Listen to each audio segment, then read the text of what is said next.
We are proud to welcome the KiteFoil elite at the Lake Townsend, where passion, speed and skills meet and the competition is taken to a higher level. KiteFoil World Series Traunsee, presented by Upper Austria. KiteFoil World Series Traunsee in Austria. Welcome back. If you were with us earlier, well, thanks for keeping the faith and joining me, Andy Rice, along with my co-commentators Mirko Burbini and Lorenzo Boschetti. We are about a little more than a minute to the start of race one of Blue Group in the men's fleet.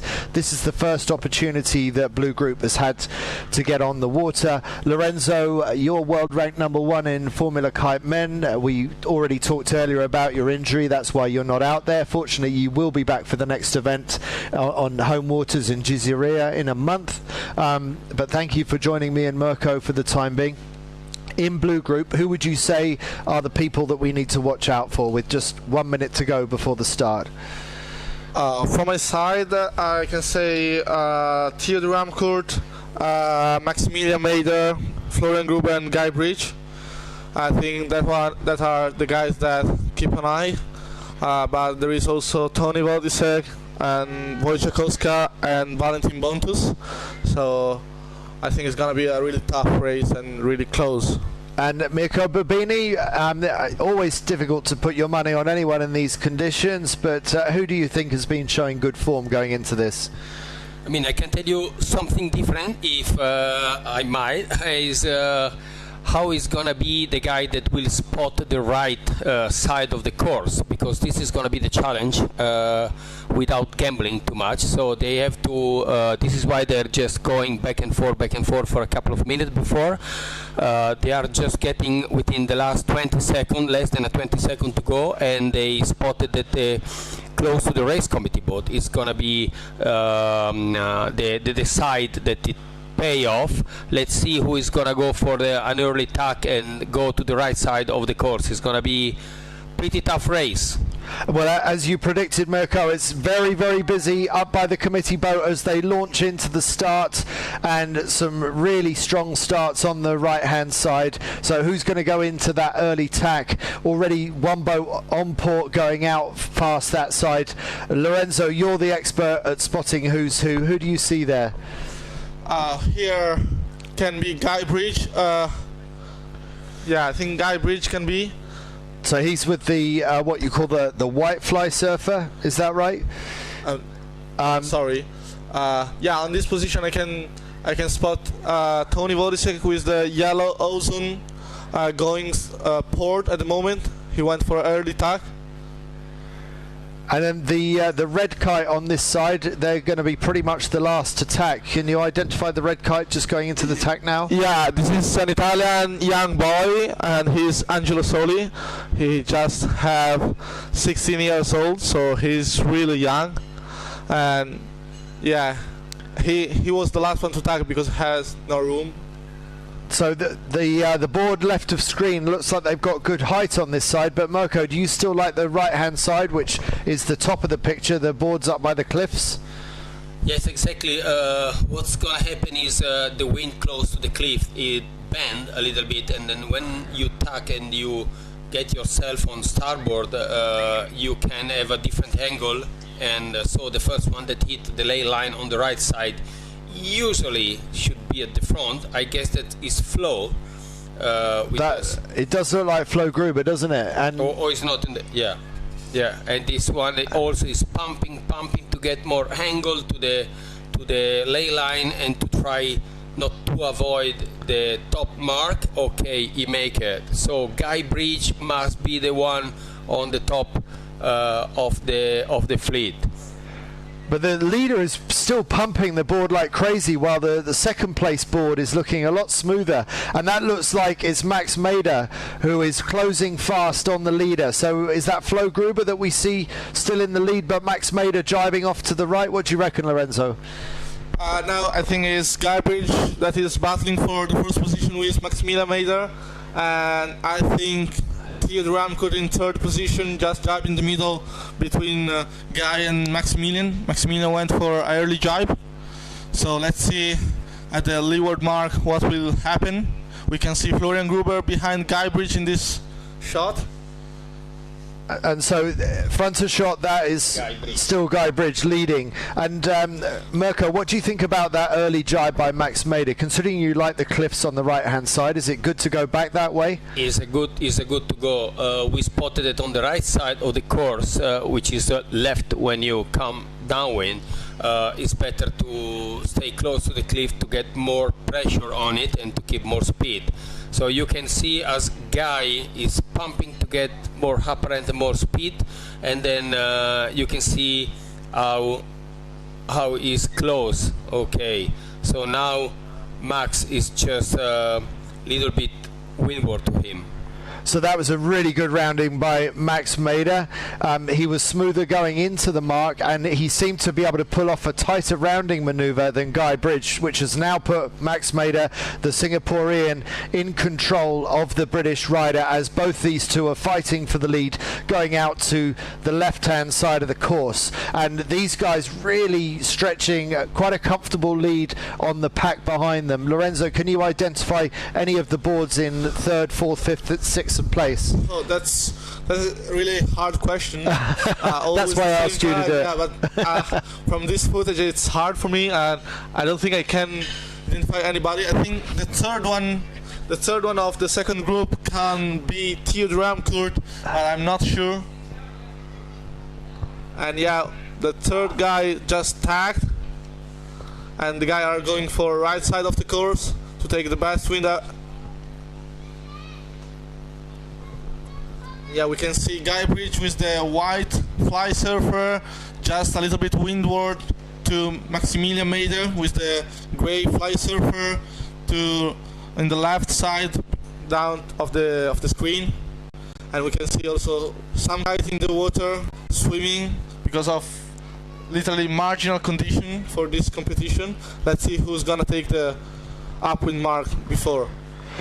Now, if some kites crash to the water but other people are getting around successfully, what does that say? Is it a legitimate race, or do you need to call the race off? No. I guess that if you see the majority of the athletes, they stay around the course, and the problem is when it's marginal, there is no room for mistake. So this is why if you do a mistake, like we have been talking this morning, go for attack. If you are able to attack, then it means is fine for the top rider, so the level is really high. But if you make a mistake, then your kite drop to the water. Now, we are doing our best to try and identify who is who on the race course. Looking at the tracking, I'm going to bring in a name, Kai Calder from the USA. Is it possible that Kai Calder is one of the front runners in this race? That's difficult to say, because we have to for sure this is Guybridge. Oh yeah, Union Jack on the board. So you were correct in identifying that is Guybridge. Very hunched position. Can you also tell by the body position who's who, Lorenzo? Sometimes. Yeah, sometimes if we are not too far from the rider, we can even spot the rider or recognize it. But in this situation, we are really far from the back of the fleet. So we have now Guybridge rounding the leeward mark, and right behind Maximilian Mader going for the reach. So going for Mark 5. And this is it, right? I mean, they're running out of road, and it looks like Guybridge might end up winning this race. So he's done a great job of getting back in front of Singapore's Max Mader. But this is going to be a race all the way to the finish. Not much in it. Yeah, we just need to wait the last jibe of this competition around Mark 5, and after it's straight to the finish line with the last reach. And it seems like everything is okay for both riders. So if nothing bad happen, I think this is gonna be the finish position. But yeah, Maximilian Mader seems a bit faster than Guybridge in the reach. So let's see what's gonna happen in the finish line.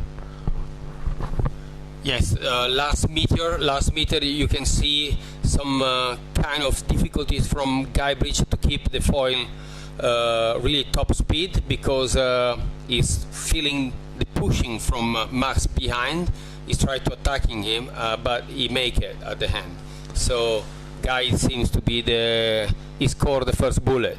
Yeah, and he looks very happy about that. He was having to push really hard at the end, and he was losing a little bit of board control towards the end. Now, who's this coming across? We can see Kai Calder with the green board and US flag in the front of the board, and Valentin Bontus right behind with white and red board. So and it's the blue ozone. The blue ozone also crossed very well. Do you know the blue ozone, Lorenzo? yeah, the blue ozone should be lens owner, if I'm not wrong.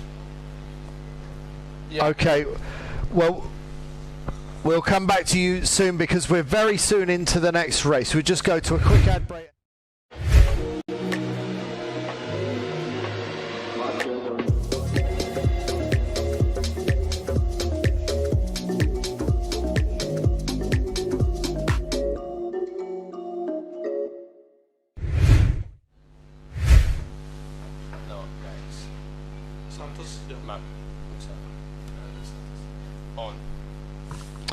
Okay, so we only got a minute to the start of the next race. This is how quickly things are turning around, and this fleet will have been watching very carefully what happened in the first blue group race. And Mirko, you were saying just now about the power of the right-hand side. Do you stick by that plan that you need to get out to the cliffs on the right?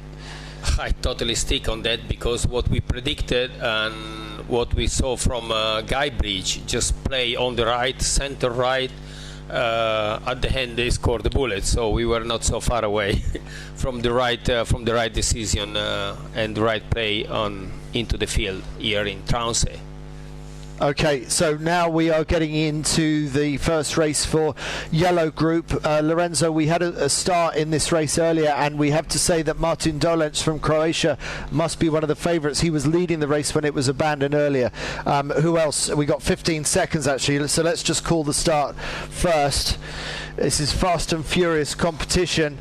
Just trying to keep the boards in the sky, and again it's looking really busy at the committee boat end. 3, 2, 1 and start. Good start by Johan Beckett with the red kite on the right hand side of picture. He's looking very good. Who's going to go for the early tack away? Well, I'm going to throw that difficult question to Lorenzo if he can identify. Yeah, it seems to be Noah Ranchman.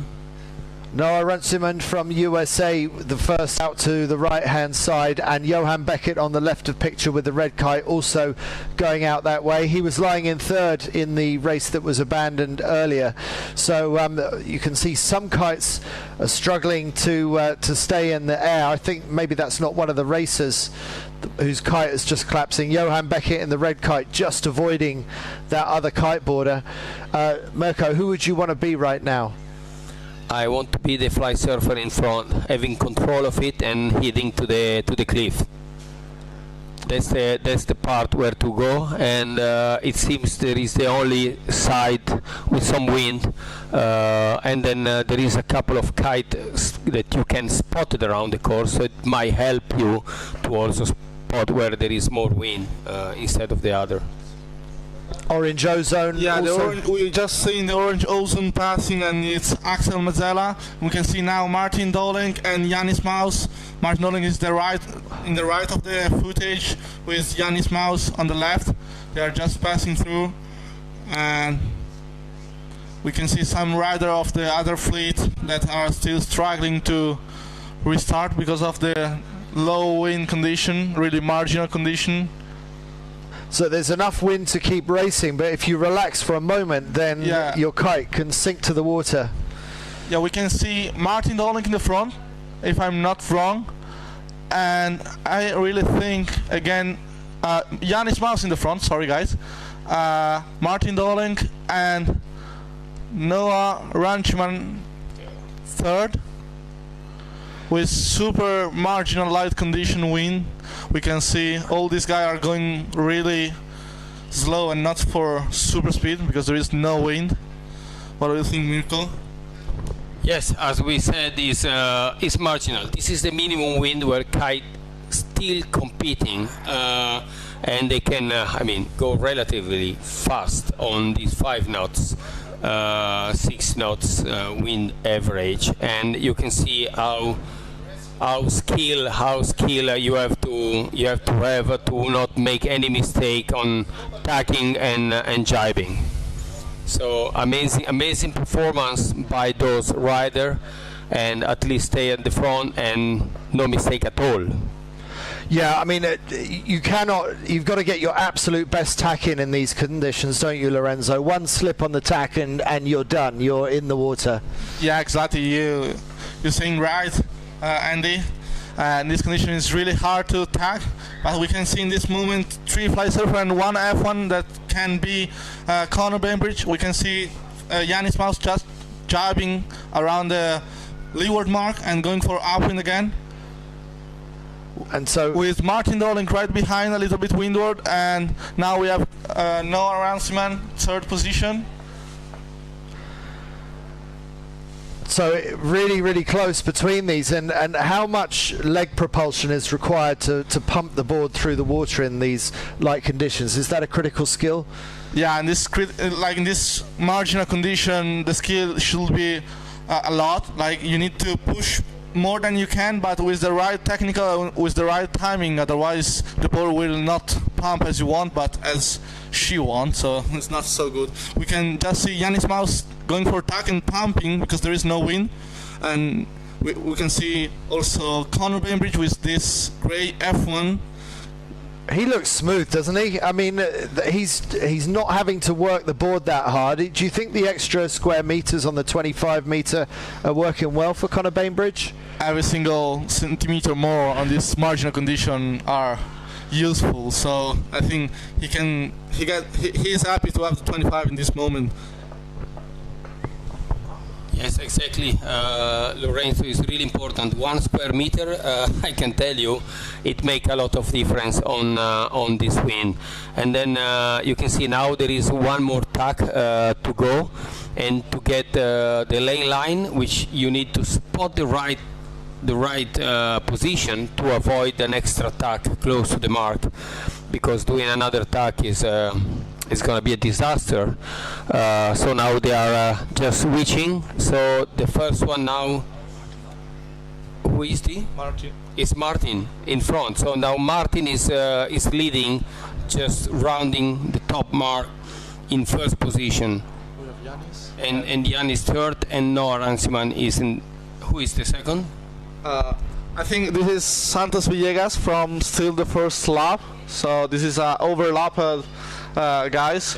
Yeah. So we have Martin Doling first, going for the jibe, and Yannis Mouse as a 3rd person here, but he's 2nd because the guy that is in 2nd position is Santos Villegas from the first lap, and we have Conor Bainbridge on the F1 and Axel Mazella on the orange Ozone.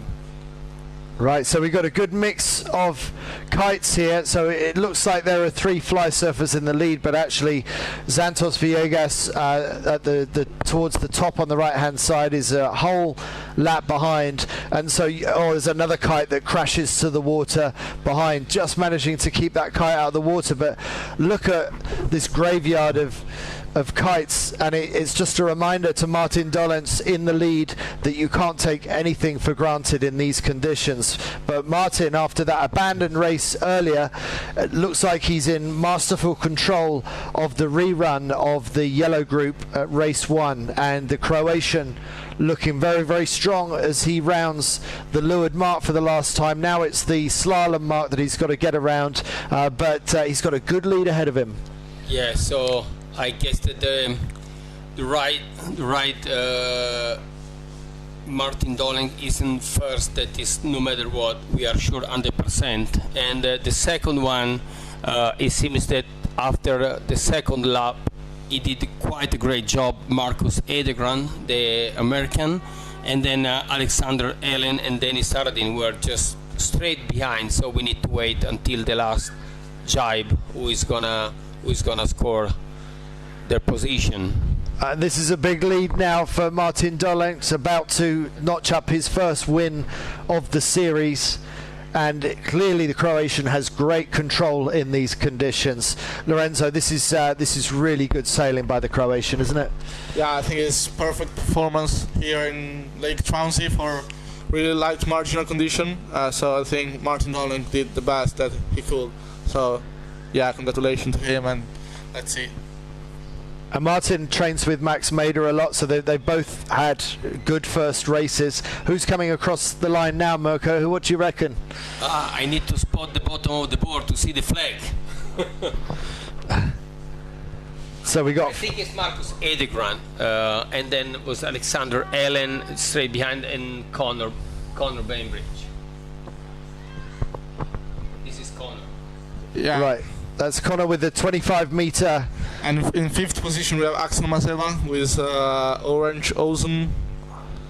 And it's difficult to spot the guys because... And then red helmets must be Dennis Taradin. No, it's Alexander Helen. Oh, this is Alexander Helen. Alexander Helen just right behind Axel Mazella. So... And then quite a gap before the next ones. Yeah, really... Okay. As I was told in We'll come back to you soon. We are in such a quick turnover. We go to a quick ad break and back to you with the next start.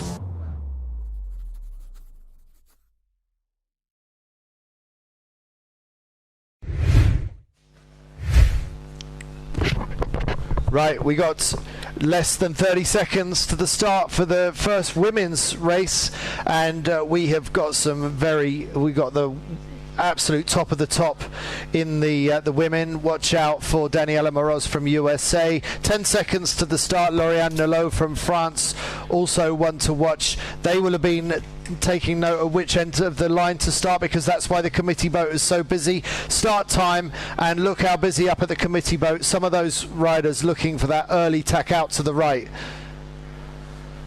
Yes. So, and then we spotted that it's a clear start. Let's see, some of them, they went on port just behind the pack, but they decided to go on the right side of the course without having an extra tack, so they passed behind but straight to the cliff to avoid one tack. Right, and so we haven't seen much of that in the men's racing yet, but that's a pretty strong move if you've got the space to do it. Port tack underneath the fleet, that's one less tack to think about going out to the correct side of the course. Yes, exactly. They spotted that there were only a few close to the race committee, so they decided to start on port just behind the little group close into the race committee boat. But Lauriane Nolot and we see she's Daniela on the fly surfer, just windward to Lauriane, right? Yeah, I think so, Mirko. We can spot Lauriane Nolot with the red and yellow fly max, and I really think the fly surfer that is most on the left side of the footage now could be Daniela Moroz from US. Hey. They were absolute neck and neck going into that tack, but coming out of the tack, that's Moroz on the right now, who has the clear advantage over Lauriane Nolot. But as they get to the top of the course, the challenges will get greater and greater as the wind starts to drop out. But these two are pretty slow to get over to the right-hand side, so it'll be interesting to see if others come in ahead of these two, Mirko. Yes, exactly. Did you see staying windward, then Lauriane to stay and not to lose too much space? She had to go for more VMG, more speed, and changing angle. So now she's sitting on third position, because we have Daniela first, and is it Heli on the second? It's difficult to recognize. Ali, Yellow helmets. Ali, or Leonie Meyer could be maybe. fly surfer. Yeah, fly surfer, and no matter what, Lorian with their fly marks, red and yellow, she's on third. And the first two have jibed early, haven't they? And pumping the board hard to keep it going. So very challenging conditions, and also kites in the water to be avoided. Yeah, exactly. And you see now how they, all of them, including all the girl, they learn how to pump the foil, and with their knee, their legs, pumping a lot to get enough speed to get again more apparent wind on their kite and to increase speed. Every little piece, put it together, make you the possibility to have a gain during the course. Lorian Nolo looking very solid with the red and yellow kite. Looks like Nolo might have made a gain from the middle of the lake. So as Nolo actually moved ahead of the two fly surfers, she certainly put herself back in contention for the lead. I don't think she's going to take the lead, but very, very close right now. And Daniela Moroz going into another jibe. So those extra manoeuvres, will that pay off for Nolo coming back onto starboard jibe with rights? Could this be a change of lead this time? It depends how well that jibe is executed. But extremely close now between Moroz and Nolo, the American against the French, the two favourites you would probably say in this fleet right now. Yes, exactly. It was a kind of great move from Lorian to stay a little bit more to the left and then have a late jibe just to stay just in fresh air, because I guess that the decision was not to look on more wind, but to stay out of any trouble. And as you said, there was some kite on the water to avoid it, so she just went for a clean straight line, and now he's just behind Daniela. So Lorenzo, where Lorian Nolo is she able to tack and clear the board in third and fourth place, or is that holding her where she is? No, like at the moment she have good space to tack. As we can see, she's tacking, and I think she will be in front of the third and the fourth one. I spotted Julia Damasiewicz in third position, and now also Daniela Moroz a little bit windward to Lorian, just tacked and going for port ley line of the upwind mark. So let's see who is. The board in fourth, just going out of picture, looked like they were struggling to stay on the foil. So even the best are struggling to keep fully foiling in these conditions. What do you think of this position over here? Are we looking at Julia Damasiewicz on the left? Yeah, that position is really nice. We can see really different angles from the drone footage. So I think when she go to tack for the ley line, she could be in front of everybody because she's starboard after the tack, so she has priority. So let's see what's gonna happen here. Let's see if she's.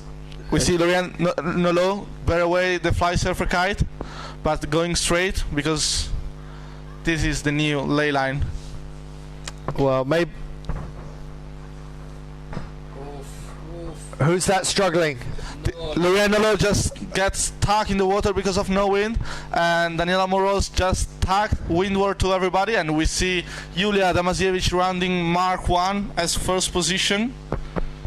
So amazing overtake by Julia Damasiewicz, really confident sailing by the young Polish rider, and now with a good gap back to Daniela Moroz. But look at the disaster unfolding behind them, because Lorian Nolo, her kite barely above the water, she sunk down in that tack, and so third and fourth places are likely to be overtaken by others, while Damasiewicz is pumping the board out of that jibe, seeing if the Polish rider can stay ahead of the reigning world champion in Formula Kite. That's Daniela Moroz from USA, who is now in second place, now pumping like mad to get out of the light wind zone at the top of this race course.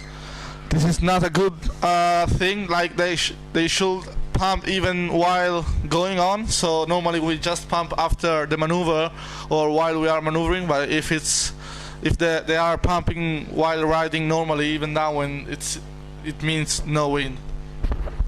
Yeah, I mean, marginal, as we said from the beginning. This is why you have to really get used to training in this kind of condition, and that is a big challenge for all the top athletes to get used to sail on really marginal condition and to avoid any kind of little mistake. But it's impressive. I'm impressed how they get this skill on this kind of wind after the maneuvering and pumping their foil to get more speed straight after the maneuver. Is it also helping Julia that she's probably one of the lighter riders, so she's got less weight to lift out? Yeah, I think. Yeah, I mean, the weight in this condition really matter. But if you know how to do and the right technique, you can do even if your weight is not super light. So yeah, everything matters in this condition. I don't know who that other board is and if they're racing, but that was getting in the way of Julia Damasiewicz, who's now back in the clear, and the Polish rider with at least 100 meters back as she goes into the slalom mark. The last maneuver that she has to execute, and now it's a clear run to the finish for Julia Damasiewicz. Really good riding by the Polish rider who has overtaken the previous race leader. That's Daniela Moroz from USA, who we believe is still in second place, but we'll confirm that when we see her. I think we saw her jibing out just behind at the back of picture. Okay, Julia is really close to cross the finish line. Really great move, and as said before, she did an amazing second windward mark, second upwind legs. She seemed to be pretty happy about that. She knew it.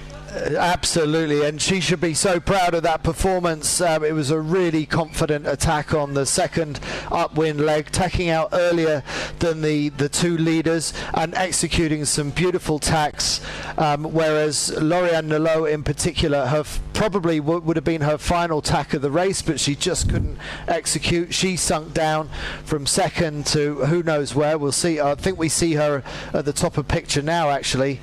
Maybe that's one of those more coloured kites at the back is Lauriane Nolot. Maybe she's recovered, I'm not sure, or maybe she hasn't recovered at all. We'll have to find out. In fact, no, we can see she's still struggling to get her kite in the air, so that maybe a did not finish for Lauriane Nolot. So once you're down, it's really hard to get up again. So great riding by Damasiewicz, and then Daniela Moroz in second. Back to you after this quick ad break.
Okay, well, we've seen some exciting racing. It's edge of the board stuff, isn't it? You never quite know with every manoeuvre whether you're going to get through it or not.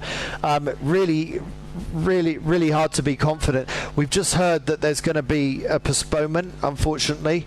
Let's just have a quick analysis of those races. Let's remind ourselves of who we've seen succeed so far. So we've seen Martin Dulek prove that he is the man to beat in his side of the men's group. We've just seen Julia Damasiewicz win the first of the women's race, and Guy Bridge just holding on by the skin of his teeth to beat Max Mader on their side of the men's group. So it's too early to say that a pattern is emerging, other than we saw Martin Dulek leading the race that was abandoned. So Martin looking confident in these conditions, would you say, Mirko? Yes, exactly. I mean, we had this first cycle of regatta, 1, 2, 3. Amazing to see that the best are always in the front, no matter what the condition. And then the consistency that Martin Doling proved in this kind of marginal condition is a fact, because also in the previous race, which were abandoned, he was always on top of it. So he really deserved the bullet that he scored on the good one. And then was a kind of surprise for Guy Bridge, because sometimes Guy Bridge, we all know, is super fast, but we also know that he's really often do some mistake. He didn't. He just cleared all the course perfectly without mistake, and he had quite a good speed, and they were able to beat Max Mader at the end on the last finish leg of the course. And then what an impressive performance by Giulia, because you were second, and she took the chance to go on the right side and tacking before Daniela and Lorianolo. So she was just not covered by the two first. She went early to the other side and paid totally off. So she went from third to first, and amazing. Well, you predicted all along, Mirko, that whoever gets into the right-hand side earliest is generally going to come off better. That seems to be the general trend, that the right-hand side is the place to be. Lorenzo, what have you learnt from observing your rivals and your friends out there today? I learned that in this marginal condition, it's more important to be safe and to take home your race, instead to try to be first and lose everything, like we just saw in the women's fleet. We had Lorianolo losing her tag, so he lost her race. She's still there struggling with no win, and so yeah, I think be safe, like ride safely, is the most important thing on really marginal condition. And yeah, you have to start, I think, clean from everybody. Otherwise, you can take bad air from other kite and bad water from other foils, so you can put your effort on your board and on your kite. So, yeah, that's all. Let's go to a quick ad break. Let's find out a little bit more about the local area, and then we'll be back to you after that.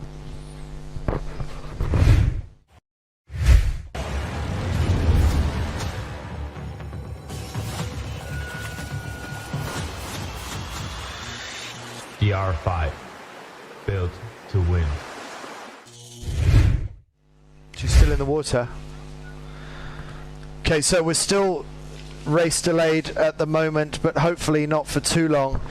Mirko, what's your take on the conditions that we see? Are they raceable at the moment? So far there is some wind, but only on the lower part of the course, because we can see the kite as far as they get on the first half of the course. They can go back and forward, and it's fine. They can tack and jibe easily.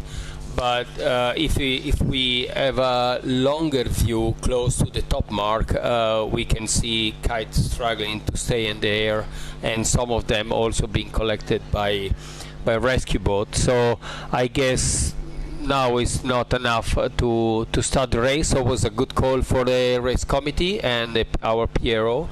So it's better to keep it ashore and go for another cycle of regatta, as far as all the conditions are fine for everyone.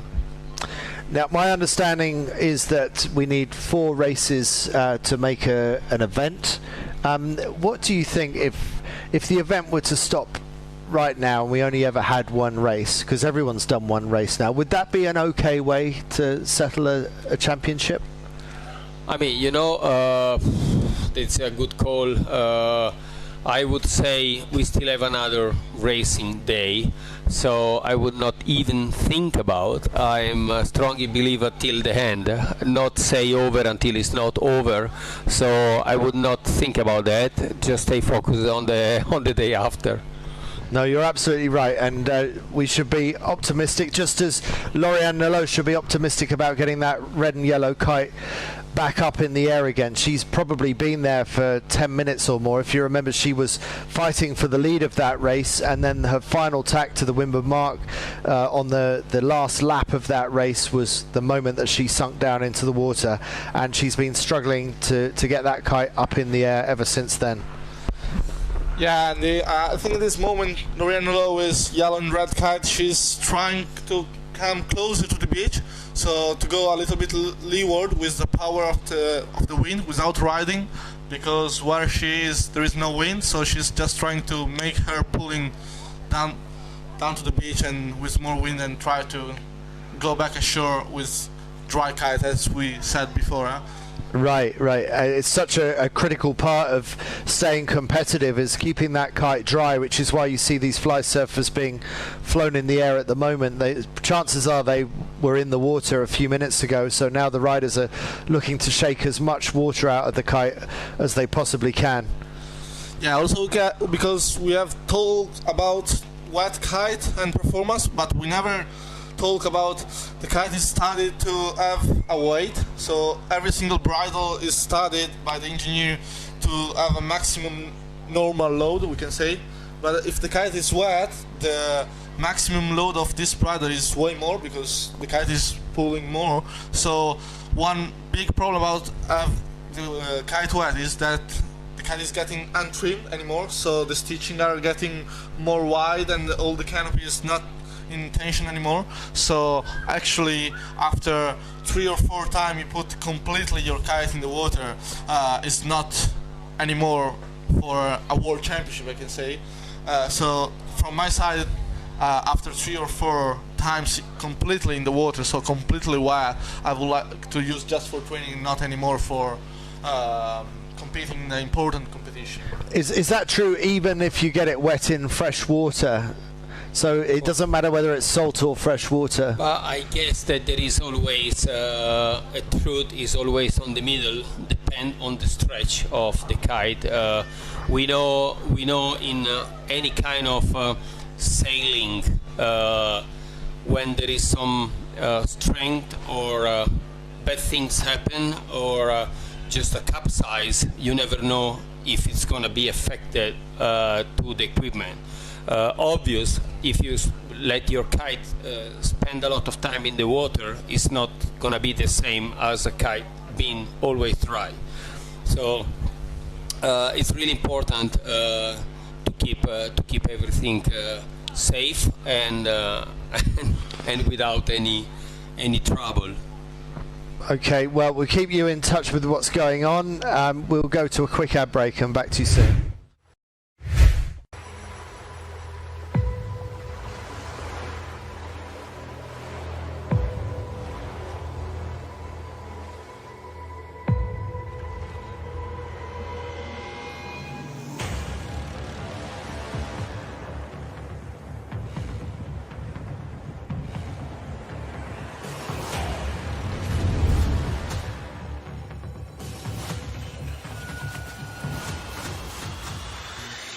DR5, built to win. A long way down the order, thanks. So we're on race delay, but waiting to see if we can get going. At the moment, Mirko, it doesn't look that hopeful in the near future, does it? The wind has dropped out again. Yeah, I must say that the wind now is really dropped, and we can easily see far away half course is exactly without wind, and then all the kite they were collected by the rescue boat here in Trance. So again, good call to keep everyone ashore for the one that are ashore and with the kite dry, and wait for something better later. So it's very, very calm up the top end of the lake, as you can see. That's very normal, but what we need to see is darker water in the bottom half of our screen. That's what we're waiting to come back from. We've had 3 pretty interesting races. I'm sure we get very different reactions from different riders depending on whether they manage to cross the finish line in the top 5 or 6, or whether they didn't manage to finish at all. But some of these riders like Julia Damasiewicz and Martin Dolenc and Guy Bridge have really shown the rest of the fleet how it's done. And Lorenzo, the pump foiling that we've seen, it looks like it's a very relevant skill to have, very important skill to work on for these conditions. Yeah, that's true. Usually we do for having fun in a boring day without wind. But yeah, as you said, it's important to know how to pump your foil and how your foil will react, because different winds, different foil will react in different way. So it's really important, because in this marginal condition, if you know how to use your board and your power and your lag, it can be really, really useful. And we can say now Doriana Lowe is still struggling to start, so she's still trying to get pulled from the kite to the beach without getting wet. She's actually getting some good speed there at times. She's made quite a lot of distance doing what she's doing. Let's have a look at the results for the men. So we saw Martin Dolenc. We knew that he won the race, and now we have confirmation that it was Marcus Edegran from USA who was in second, and USA also in third for Kai Kolder. So really impressive by the USA team, followed by Poland's Jakub Jukowski coming in fourth, and Axel Mazella in fifth, and Francis Teo de Ramacourt, the reigning world champion in Formula Kite, in sixth. So Lorenzo, would you say that sixth for Teo on one side of the group would be a bit of a disappointment? You know, in this marginal condition, even a super little mistake can make your race really wrong, really bad. So yeah, maybe he's a little bit disappointing, but he could, like, his race could go worse. A finish is a finish. Mirko, what stands out at you? Any comments there, maybe about the USA riders doing particularly well? I mean, on this yellow fleet, we saw it really. Martin did his own race, and Marcus and Edegran and Kai Calder did really a great. Yeah, we are exactly on the yellow. This is the yellow group, by the way.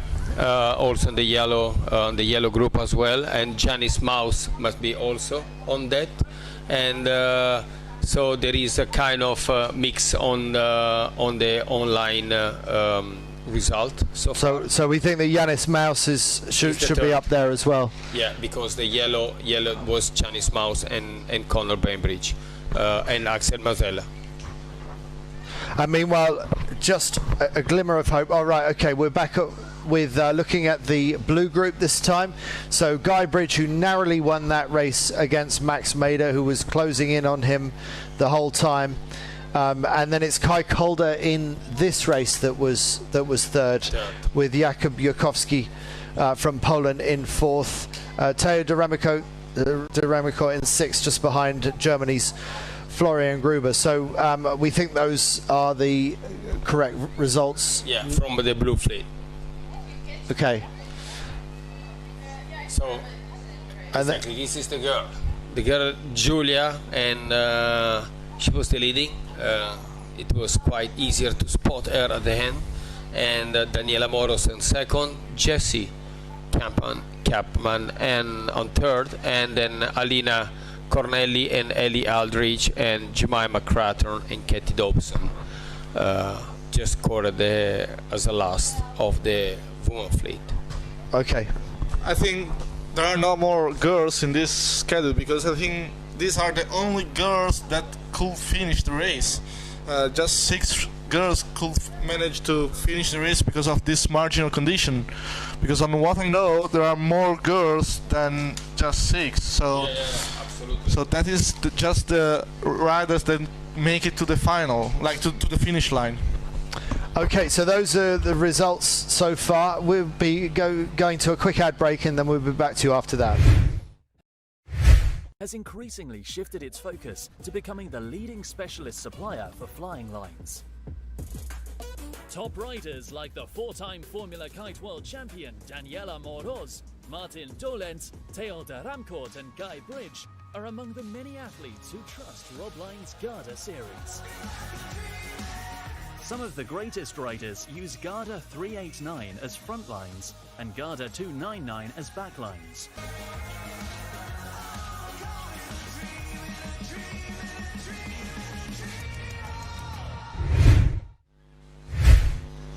Lorenzo, we just saw an ad for Rob Line, and you were talking about the importance of the design weights in kites, and you can't afford to get the kite too heavy with water, because then it can put the lines under strain. So how closely are the lines designed? How much extra strength do they have in them beyond their normal working load? Normally we use lines that have around 40-45% of braking load more than normally use, because everything can happen and the lines can getting older, so when they are getting older the braking load is getting closer to the normal use, so you can do a line that is braking the 10% of weight more than the normal, so we need to be careful with all of this.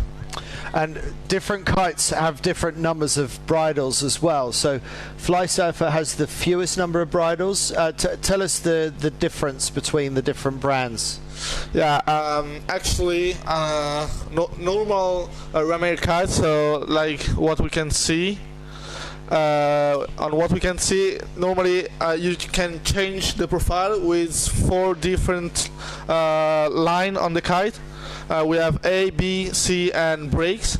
So this is like a normal kite, like Ozone, and we have Flymax that have just 3 row of lines, so A, C, and D. So it's they did this for a lighter kite and less drag, but for the most perfection, we have Fly Surfer with just 2 row of lines. So that's mean really low weight, really low drag. But this kite is way different from the other one, because on this kite you have the same shape of the kite and you just change the angle of the tack. So it's mean the angle on the wing. Meanwhile, the other kites are changing the profile to have more power or less power. So these are completely different way of like making kites, but we can see as all the kites are going really close and really fast the same. So it's interesting to see, well, Laura Nolo actually, who we're looking at drying out her yellow and red Flymax kite there, she believes that it will be difficult for anybody to stay on one brand of kite throughout the wind range. Obviously some sponsored riders have to stick with whoever their sponsor brand is, but L'Oreal is choosing to go with 3 different brands across the wind range right now. It seems to be the Ozones are quite popular at the smaller end of the range for windier conditions. Fly Surfer seem very popular for the light end, and Flymax somewhere in the middle. Is that right, Lorenzo? We can say yes. We can see really a lot of difference between women's fleet and men's fleet. Usually on the men's fleet we can see around 80% of Fly Surfer in all conditions. Instead of girl fleet, we have really different kites, as you said, between strong wind and light wind. Well, we've got the updated results from the men, so talk us through those results, Mirko. Yes, so after one race for each fleet, the yellow and the blue, as we said, Martin Dolenk and Guy Bridge, they scored their bullet on respectively on the blue and the yellow. So they are with 1 and 1, and Marcus Edegran and Max Mader, they are the 2 second on their fleet. And then Janice Maus and Kai Calder, Connor Bainbridge and Jaco Yukowski, and Axel Mazel and Flo Gruber, Theo de Ramecourt and Alexander Ellen, and they closed the top 10. And then impressive to see Tiger Tyson afterward, and Anthony Picard, Denis Taradin, pretty on the back of the fleet. Quite amazing result. They for sure gonna pray to have the wind back and to get other regatta under the belt for sure. So at least we have a couple of that in the today under the belt. At least there is some action And then just to remind you, in the women, it's Julia Damasiewicz from Poland who won that first race ahead of Daniela Moroz in quite a dramatic competition, and only 6 female riders actually getting across the finish line because that's when the wind was really collapsing. So well done also to France's Jessie Camp and Alina Corneli from Austria, and then Great Britain's Ellie Aldridge and Jemima Craythorne getting across the line before the wind disappeared. We are going to disappear, but only for a short time. We'll be back to you again soon when we've got a better update and a more optimistic view of Tronsey, which at the moment looks a little bit too light for kiting. Great for wakeboarding, but we'll get back to you a little bit later on with some kiteboarding action. See you then.